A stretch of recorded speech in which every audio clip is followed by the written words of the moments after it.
श्री ब्रह्मा जी ने देवर्षि नारद को बताते हुए कहा, हे नारद, प्रजापति दक्ष ने अपने यहाँ एक यज्ञ का आयोजन किया। उस यज्ञ की दीक्षा लेकर उन्होंने उस समय समस्त देवर्षियों, महर्षियों और देवताओं को बुलाया। वे सभी उस यज्ञ में पधारे। अगस्त, कश्यप, अत्रि, वामदेव, भृगु, दधीचि, भगवान व्यास, भरद्वाज, गौतम, पैल, पराशर, गर्ग, भार्गव, कुकुश, सित, सुमंतु, त्रिक, कंक और वैशंपायन, ये तथा बहुत बहुसंख्यक मुनि अपने स्त्री पुरुषों के साथ मेरे पुत्र दक्ष के यज्ञ में हर्ष पूर्वक सम्मिलित हुए थे। इनके सिवा समस्त देवगण, महान अभ्युदयशाली लोकपाल गण और सभी उपदेवता अपनी उपकारक सैन्य शक्ति के साथ वहां पधारे थे। दक्ष ने प्रार्थना करके सदल बल मुझ विश्व सृष्टा ब्रह्मा को भी सत्यलोक से बुलवाया था। इसी तरह भांति भांति से सादर प्रार्थना करके वैकुंठ लोक से भगवान विष्णु भी उस यज्ञ में बुलाए गए थे। शिव द्रोही दुरात्मा दक्ष ने उन सबका बड़ा सत्कार किया। विश्वकर्मा ने अत्यंत दीप्तिमान, विशाल और बहुमूल्य दिव्य भवन बनाए थे। दक्ष ने वे ही भवन समागत अतिथियों को ठहरने के लिए दिए। सभी लोग सम्मानित हो उन संपूर्ण भवनों में यथा योग्य स्थान पाकर ठहरे हुए थे। दक्ष का वह महायज्ञ उस समय कनखल नामक तीर्थ में हो रहा था। उसमें दक्ष ने भृगु आदि तपोधनों को ऋत्विज बनाया। संपूर्ण मरुदगणों के साथ स्वयं भगवान विष्णु उसके अधिष्ठाता थे। मैं वेद त्रयी की विधि को दिखाने या बताने वाला ब्रह्मा बना था। इसी तरह संपूर्ण दिक्पाल अपने आयुधों और परिवारों के साथ द्वारपाल और रक्षक बने थे और सदा कौतूहल पैदा करते थे। स्वयं यज्ञ सुंदर रूप धारण करके दक्ष के उस यज्ञ मंडल में उपस्थित था। महामुनियों में श्रेष्ठ सभी महर्षि स्वयं वेदों के धारण करने वाले हुए थे।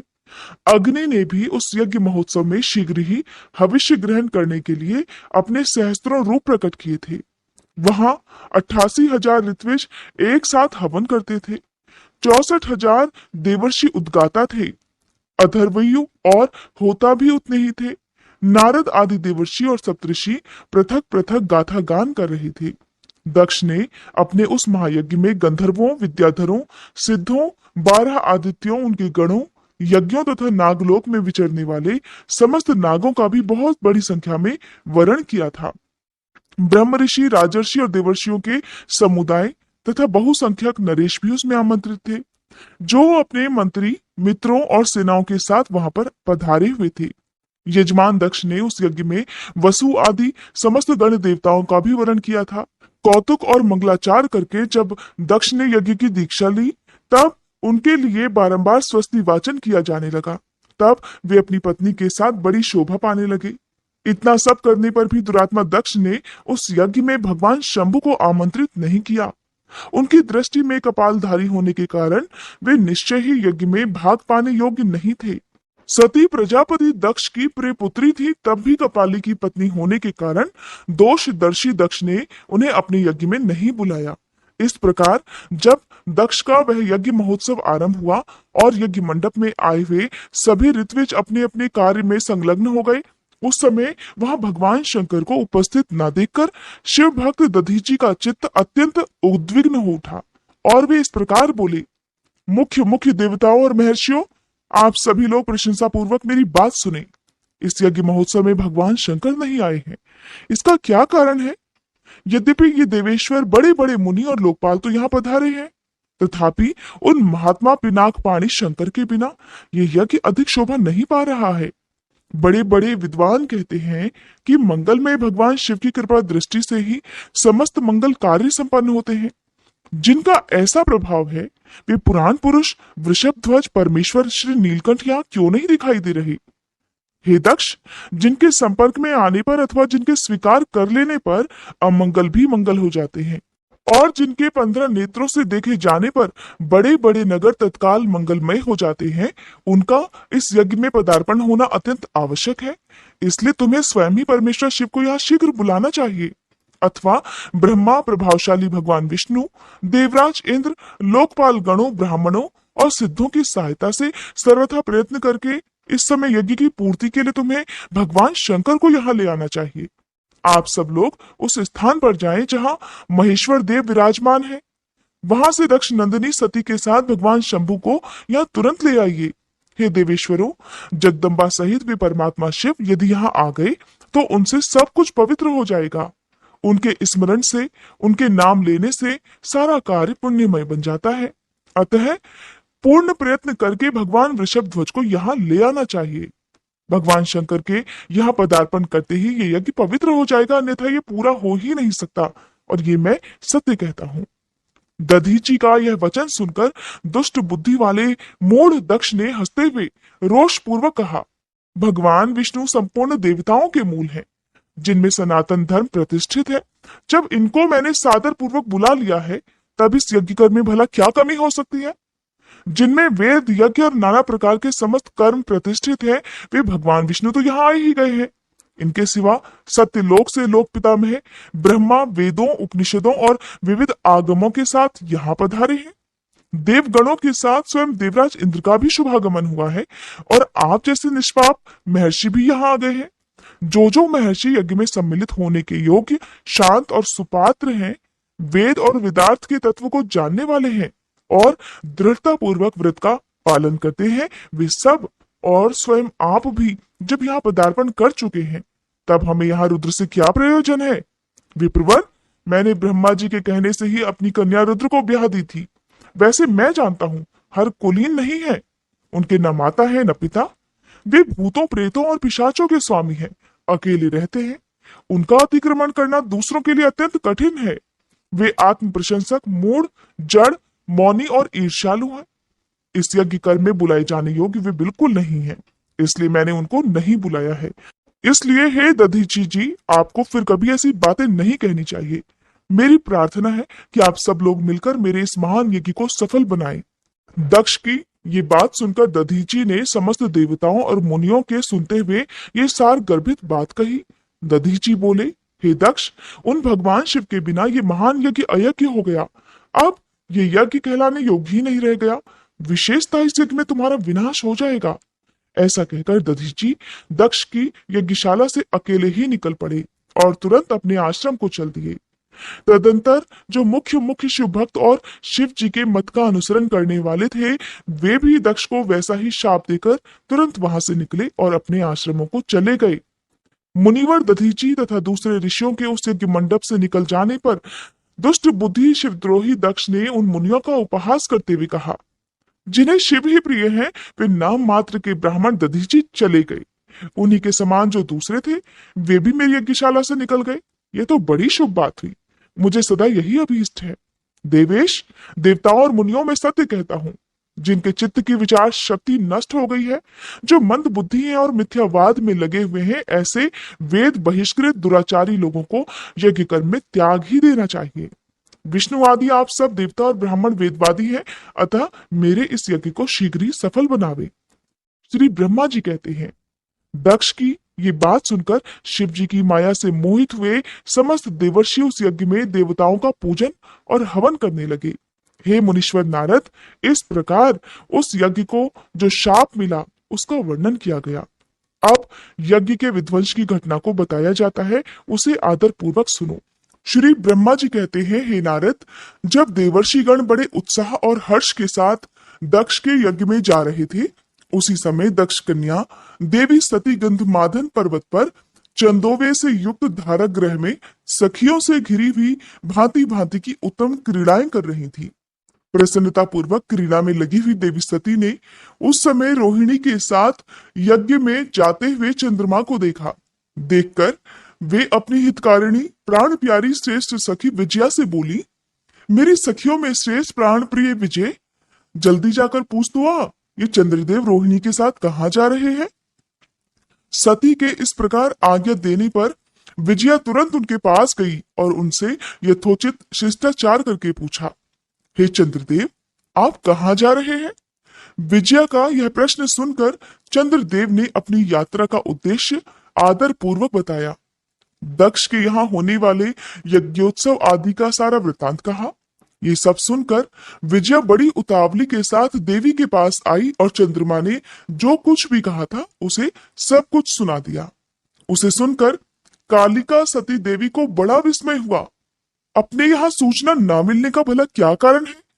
बहुत सोचने विचारने पर भी जब उनकी समझ में नहीं आया, तब उन्होंने पार्षदों से घिरे अपने स्वामी भगवान शिव के पास आकर भगवान शंकर से पूछा, हे प्रभु, मैंने सुना है कि मेरे पिताजी के यहाँ कोई बहुत बड़ा यज्ञ हो रहा है।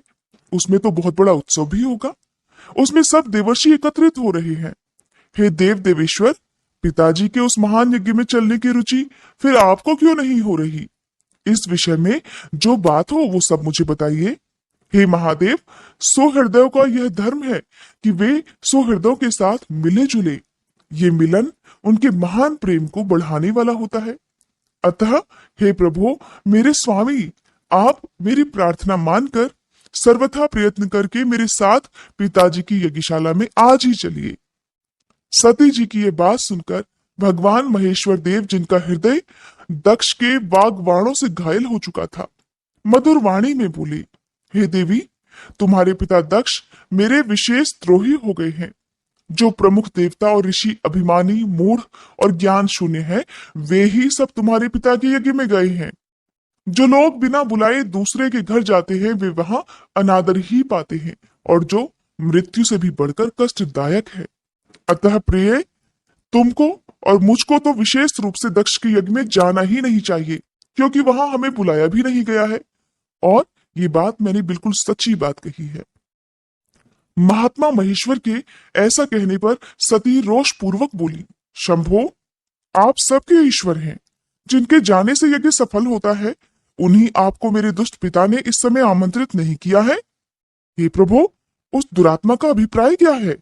वह सब मैं जानना चाहती हूँ। साथ ही वहां आए हुए संपूर्ण दुरात्मा देवर्षियों के मनोभाव का भी मैं पता लगाना चाहती हूँ। अतः प्रभु, मैं आज ही पिता के यज्ञ में जाती हूँ।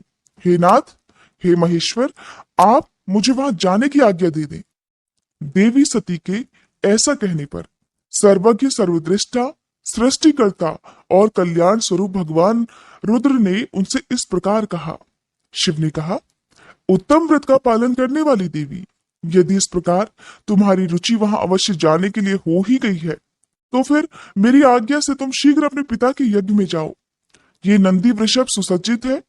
तुम एक महारानी के अनुरूप राजोपचार साथ लेकर सादर इस पर सवार होकर बहुसंख्यक प्रमथ गणों के साथ यात्रा करो।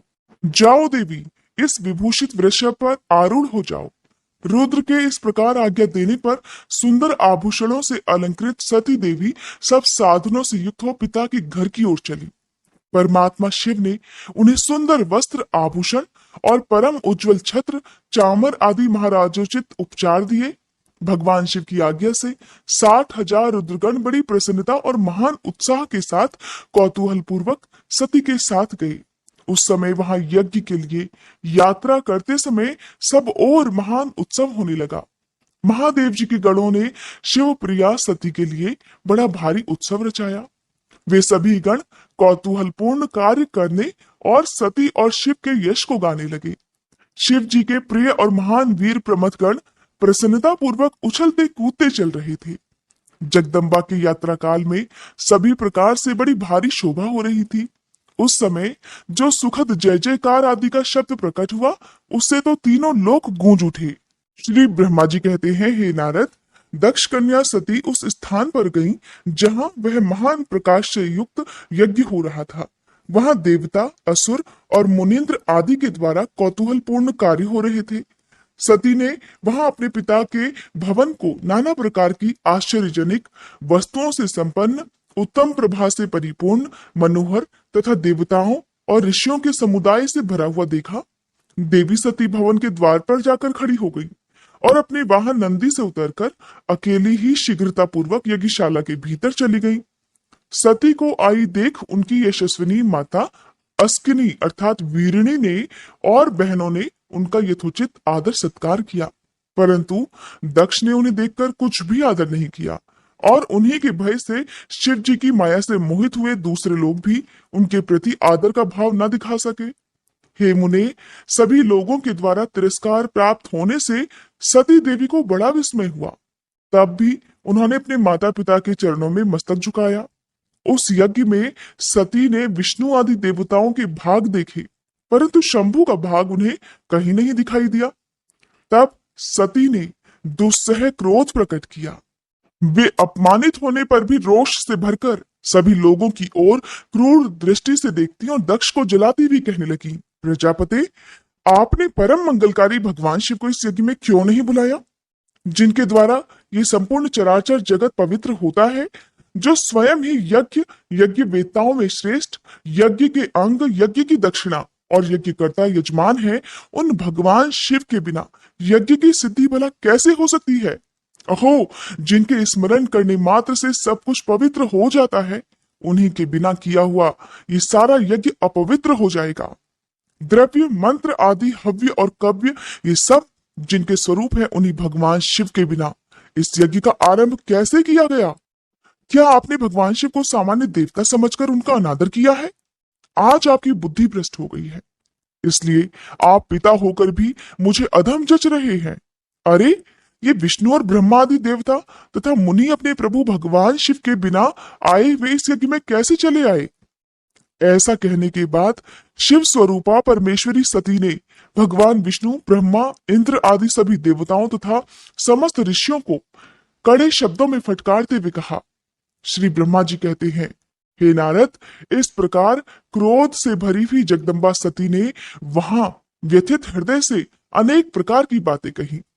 श्री विष्णु आदि समस्त देवता और मुनि जो वहां उपस्थित थे, सती की बात सुनकर चुप रह गए। अपनी पुत्री के ऐसे वचन सुनकर कुपित हुए दक्ष ने सती की ओर क्रूर दृष्टि से देखा और इस प्रकार कहा, भद्रे, तुम्हारे कहने से बहुत क्या लाभ। इस समय यहाँ तुम्हारा कोई काम नहीं है, तुम जाओ या ठहरो, ये तुम्हारी इच्छा पर निर्भर है। तुम यहाँ आई ही क्यों। समस्त विद्वान जानते हैं कि तुम्हारे पति शिव अमंगल रूप है, वे कुलीन भी नहीं है, वेद से बहिष्कृत हैं और भूतों, प्रेतों और पिशाचों के स्वामी है। वे बहुत ही कुवेश धारण किए रहते हैं, इसलिए रुद्र को इस यज्ञ के लिए नहीं बुलवाया गया है। बेटी, मैं रुद्र को अच्छी तरह जानता हूँ, अतः जानबूझकर ही मैंने देवर्षियों की सभा में उन्हें आमंत्रित नहीं किया। रुद्र को शास्त्र के अर्थ का ज्ञान नहीं है, वे उद्दंड और दुरात्मा है। मुझ मूढ़ पापी ने ब्रह्मा जी के कहने से उनके साथ तुम्हारा विवाह कर दिया था, अतः शुचिस्मिते, तुम क्रोध छोड़कर शांत हो जाओ। इस यज्ञ में तुम आ ही गई हो तो स्वयं अपना भाग ग्रहण करो। दक्ष के ऐसा कहने पर उनकी त्रिभुवन पूजिता पुत्री सती ने शिव जी की निंदा करने वाले अपने पिता की ओर जब दृष्टिपात किया, तब उनका रोष और भी बढ़ गया। वे मन ही मन सोचने लगी कि अब मैं शंकर जी के पास कैसे जाऊंगी। यदि शंकर जी के दर्शन की इच्छा से वहां गई और उन्होंने यहाँ का समाचार पूछा तो मैं क्या उत्तर दूंगी। तदंतर तीनों लोकों की जननी सती रोषावेश से युक्त होकर लंबी लंबी सांस खींचती हुई अपने दुष्ट हृदय पिता दक्ष से बोली, जो महादेव की निंदा करता है अथवा जो उनकी होती हुई निंदा को सुनता है, वे दोनों तब तक नरक में पड़े रहते हैं जब तक चंद्रमा और सूर्य विद्यमान है। अतः हे तात, मैं अपने इस शरीर को त्याग दूंगी, जलती अग्नि में प्रवेश कर जाऊंगी। अपने स्वामी का नादर सुनकर अब मुझे अपने इस जीवन की रक्षा से क्या प्रयोजन। यदि कोई समर्थ हो तो वह स्वयं विशेष यत्न करके शंभु की निंदा करने वाले पुरुष की जीभ को बलपूर्वक काट डाले, तभी वह शिव निंदा श्रवण के पाप से शुद्ध हो सकता है, और इसमें कोई संशय नहीं। और अगर कुछ करने में असमर्थ हो तो वह बुद्धिमान पुरुष को चाहिए कि वह दोनों कान बंद करके चुपचाप वहां से निकल जाए, इससे वह शुद्ध रहता है, दोष का भागी नहीं होता, ऐसा श्रेष्ठ विद्वान कहते हैं। इस प्रकार धर्मनीति बताने पर सती को अपने आने के कारण बड़ा भारी पश्चाताप हुआ। उन्होंने व्यथित चित्त से भगवान शंकर के वचन का स्मरण किया।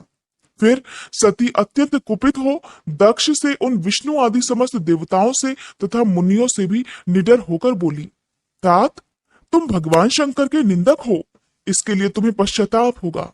यहाँ महान दुख भोगकर अंत में तुम्हें यातना भोगनी पड़ेगी। इस लोक में जिनके लिए न कोई प्रिय है न अप्रिय, उन निर्वर परमात्मा शिव के प्रतिकूल तुम्हारे सिवा दूसरा कौन चल सकता है।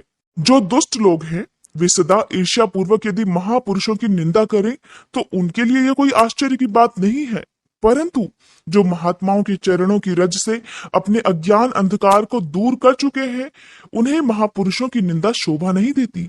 जिनका शिव ये दो अक्षरों का नाम कभी बातचीत के प्रसंग से मनुष्य की वाणी द्वारा एक बार भी उच्चारित हो जाए तो वह संपूर्ण पाप राशि को शीघ्र ही नष्ट कर देता है। उन्हीं पवित्र कीर्ति वाले निर्मल शिव से तुम द्वेष करते हो? आश्चर्य है। वास्तव में तुम अशिव अर्थात अमंगल रूप हो। महापुरुषों के मनुरूपी मधुकर ब्रह्मानंदमय रस का पान करने की इच्छा से जिनके सर्वार्थदायक चरण कमलों का निरंतर सेवन किया करते हैं, उन्हीं से तुम मूर्खतावश द्रोह करते हो। जिन्हें तुम नाम से शिव और काम से अशिव बताते हो, उन्हें क्या तुम्हारे सिवा दूसरे विद्वान नहीं जानते? ब्रह्मादि देवता, सनक आदि मुनि तथा अन्य ज्ञानी क्या उनके स्वरूप को नहीं समझते? उदार बुद्धि भगवान शिव जटा फैलाए कपाल धारण किए शमशान में भूतों के साथ प्रसन्नता पूर्वक रहते तथा भस्म और नरमुंडों की माला धारण करते हैं। इस बात को जानकर भी जो मुनि और देवता उनके चरणों से घिरे हुए निर्माल्य को बड़े आदर के साथ अपने मस्तक पर चढ़ाते हैं, इसका क्या कारण है? यही कि वे भगवान शिव ही साक्षात परमेश्वर हैं। यज्ञ यज्ञादि और निवृत्ति अर्थात शम दम आदि दो प्रकार के कर्म बताए गए हैं। मनीषी पुरुषों को उनका विचार करना चाहिए। वेद में विवेचन पूर्वक उनके रागी और विरागी दो प्रकार के अलग अलग अधिकारी बताए गए हैं। परस्पर विरोधी होने के कारण उक्त दोनों प्रकार के कर्मों का एक साथ एक ही कर्ता के द्वारा आचरण नहीं किया जा सकता।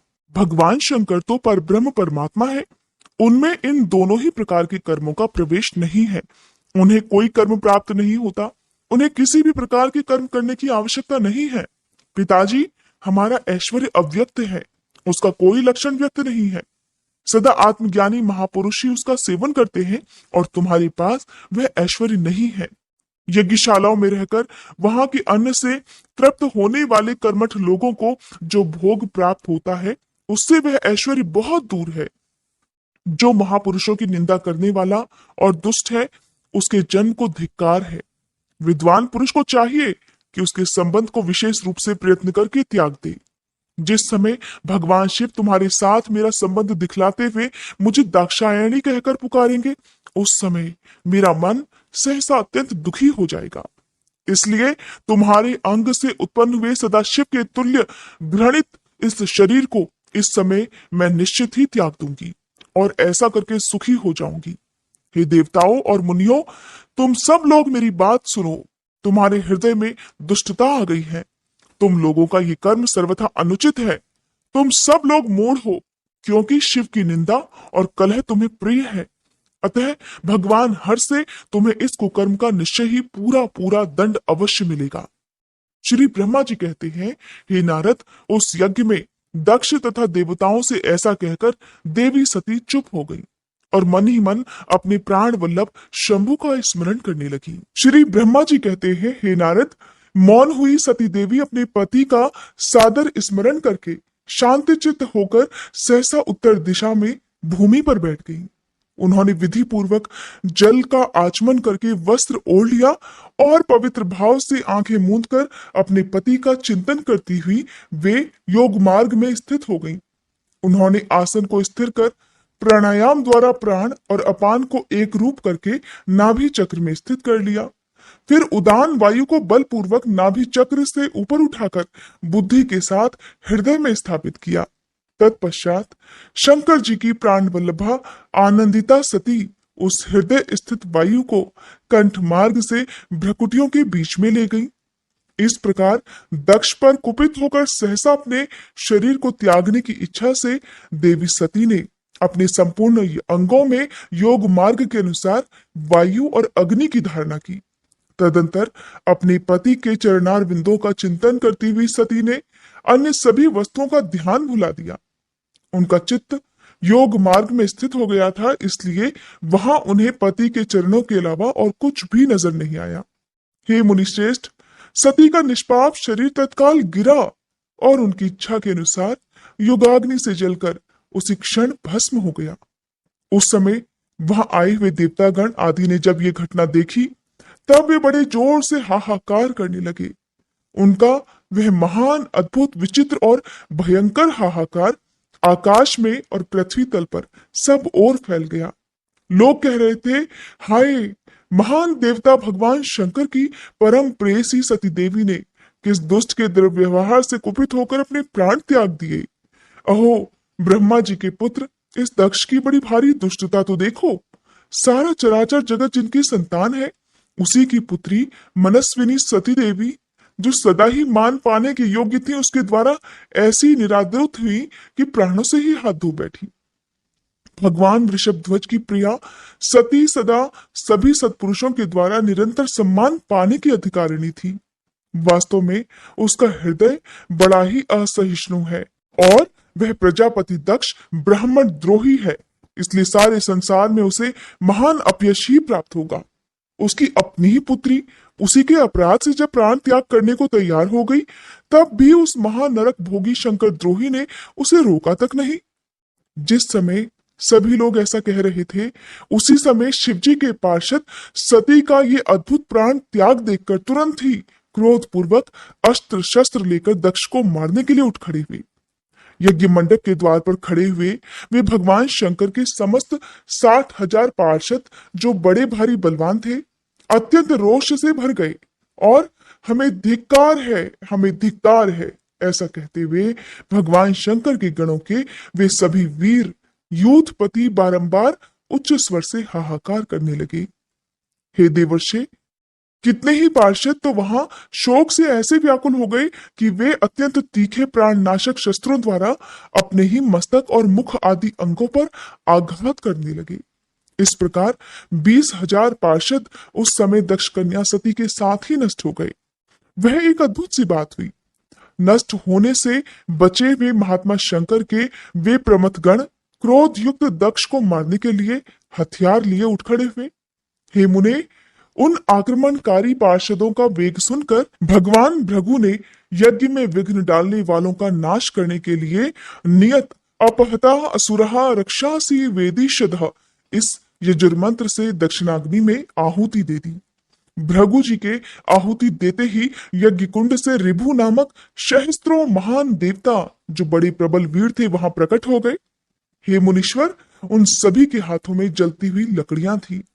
उनके साथ प्रमथ गणों का अत्यंत विकट युद्ध हुआ और ऐसा भयंकर युद्ध हुआ जो सुनने वालों के भी रोंगटे खड़े कर देने वाला था।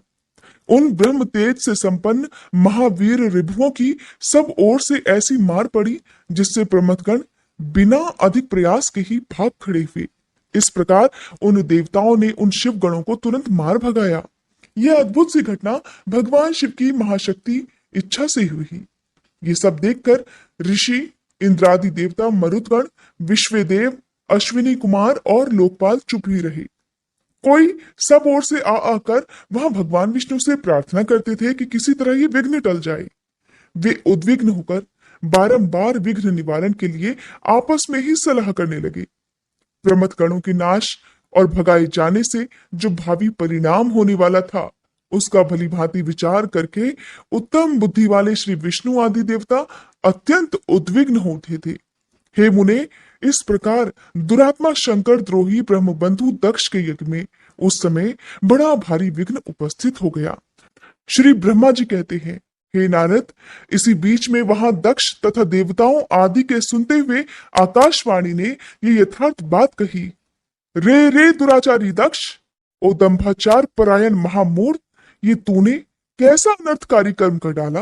ओ मूर्ख, शिव भक्त राज दधीची के कथन को भी तूने प्रमाणिक नहीं माना, जो तेरे लिए सभी प्रकार से आनंददायक और मंगलकारी था। वे ब्राह्मण देवता तुझे दुस्सह श्राप देकर तेरी यज्ञशाला से निकल गए, तब भी तुझ मूढ़ ने अपने मन में कुछ भी नहीं समझा। उसके बाद तेरे घर में मंगलमयी सती देवी स्वतः पधारी, जो तेरी अपनी ही पुत्री थी, किंतु तूने उनका भी परमादर नहीं किया। ऐसा क्यों हुआ? ज्ञान दुर्बल दक्ष, तूने सती और महादेव जी की पूजा नहीं की, ये क्या कर दिया? मैं ब्रह्मा जी का बेटा हूं, ऐसा समझकर तू व्यर्थ ही घमंड में भरा रहता है और इसीलिए तुझ पर मोह छा गया है। वे सती देवी ही सत्पुरुषों की आराध्या देवी हैं अथवा सदा आराधना करने के योग्य हैं। वे समस्त पुण्यों का फल देने वाली, तीनों लोकों की माता, कल्याण स्वरूपा और भगवान शंकर के आधे अंग में निवास करने वाली हैं। वे सती देवी ही पूजित होने पर सदा संपूर्ण सौभाग्य प्रदान करने वाली हैं। वे ही महेश्वर की शक्ति है और अपने भक्तों को सभी प्रकार के मंगल देती हैं। वे सती देवी ही पूजित होने पर सदा संसार का भय दूर करती हैं, मनोवांछित फल देती हैं और वे ही समस्त उपद्रवों को नष्ट कर डालने वाली देवी हैं। वे सती ही सदा पूजित होने पर कीर्ति और संपत्ति प्रदान करती हैं। वे ही पराशक्ति और भोग और मोक्ष प्रदान करने वाली परमेश्वरी हैं। वे सती ही जगत को जन्म देने वाली माता, जगत की रक्षा करने वाली अनादि शक्ति और प्रलय काल में जगत का संहार करने वाली हैं। वे जगन माता सती ही भगवान विष्णु की माता रूप से सुशोभित होने वाली तथा ब्रह्मा, इंद्र, चंद्र, अग्नि और सूर्यदेव आदि की भी जननी मानी गई है। वे सती ही तप, धर्म और दान आदि का फल देने वाली हैं। वे ही शंभु शक्ति महादेवी है और दुष्टों का हनन करने वाली परात्पर शक्ति है। ऐसी महिमा वाली सती देवी जिनकी सदा प्रिय धर्मपत्नी है, उन भगवान महादेव को तूने यज्ञ में भाग नहीं दिया? अरे तू कैसा मूढ़ और कुविचारी है। भगवान शिव ही सबके स्वामी और परात्पर परमेश्वर हैं। वे समस्त देवताओं के सम्यक सेव्य है और सभी का कल्याण करने वाले हैं। इन्हीं के दर्शन की इच्छा से सिद्ध पुरुष तपस्या किया करते हैं और इन्हीं के साक्षात्कार की अभिलाषा मन में लेकर योगी लोग योग साधना में प्रवृत्त होते हैं। अनंत धन, धान्य और यज्ञ याग आदि का सबसे महान फल यही बताया गया है कि भगवान शंकर का दर्शन सुलभ हो। शिव ही जगत का धारण पोषण करने वाले हैं और वे ही समस्त विद्याओं के पति और सब कुछ करने में समर्थ हैं। आदि विद्या के श्रेष्ठ स्वामी और समस्त मंगलों के भी वे मंगल हैं। दुष्ट दक्ष, तूने उनकी शक्ति का आज सत्कार नहीं किया, इसीलिए इस यज्ञ का विनाश हो जाएगा। पूजनीय व्यक्तियों की पूजा न करने से अमंगल होता ही है और तूने परम पूज्य शिव स्वरूपा सती का पूजन नहीं किया है। शेष नाग अपने सहस्त्र मस्तकों से प्रतिदिन प्रसन्नता पूर्वक जिनके चरणों की रज धारण करते हैं, उन्हीं भगवान शिव की शक्ति सती देवी थी। जिनके चरण कमलों का निरंतर ध्यान और सादर पूजन करके ब्रह्मा जी ब्रह्म तत्व को प्राप्त हुए हैं, उन्हीं भगवान शिव की प्रिय पत्नी सती देवी थी। जिनके चरण कमलों का निरंतर ध्यान और सादर पूजन करके इंद्र आदि लोकपाल अपने अपने उत्तम पद को प्राप्त हुए हैं, वे भगवान शिव संपूर्ण जगत के पिता हैं और शक्ति स्वरूपा सती देवी जगत की माता कही गई हैं। रे मूढ़ दक्ष, तूने उन माता पिता का सत्कार नहीं किया, फिर तेरा कल्याण कैसे होगा? तुझ पर दुर्भाग्य का आक्रमण हो गया है रे दक्ष, और तुझ पर विपत्तियां टूट पड़ी क्योंकि तूने उन भवानी सती और भगवान शंकर की भक्ति भाव से आराधना नहीं की। कल्याणकारी शंभु का पूजन न करके भी मैं कल्याण का भागी हो सकता हूं, ये तेरा कैसा गर्व है? ये दुर्वार गर्व आज नष्ट हो जाएगा। देख, इन देवताओं में से कौन ऐसा है जो सर्वेश्वर शिव से विमुख होकर तेरी सहायता करेगा? मुझे तो ऐसा कोई देवता नहीं दिखाई देता। यदि देवता इस समय तेरी सहायता करेंगे तो जलती आग से खेलने वाले पतंगों के समान खुद ही नष्ट हो जाएंगे। आज तेरा मुंह जल जाए, तेरे यज्ञ का नाश हो जाए और जितने तेरे सहायक हैं वे भी आज शीघ्र ही जल मरे। इस दुरात्मा दक्ष की जो सहायता करने वाले हैं, उन समस्त देवताओं के लिए आज शपथ है, वे तेरे अमंगल के लिए ही तेरी सहायता से विरत हो जाएं। समस्त देवता इस यज्ञ मंडप से निकलकर अपने अपने स्थान को चले जाएं, अन्यथा सभी लोगों का सभी प्रकार से नाश हो जाएगा। अन्य सब मुनि और नाग आदि भी इस यज्ञ से निकल जाएं, अन्यथा आज सभी लोगों का सर्वथा नाश हो जाएगा। हे श्री हरि और विधाता, आप लोग भी इस यज्ञ मंडप से शीघ्र निकल जाइए। श्री ब्रह्मा जी कहते हैं, हे नारद, संपूर्ण यज्ञशाला में बैठे हुए लोगों से ऐसा कहकर सबका कल्याण करने वाली वह आकाशवाणी मौन हो गई।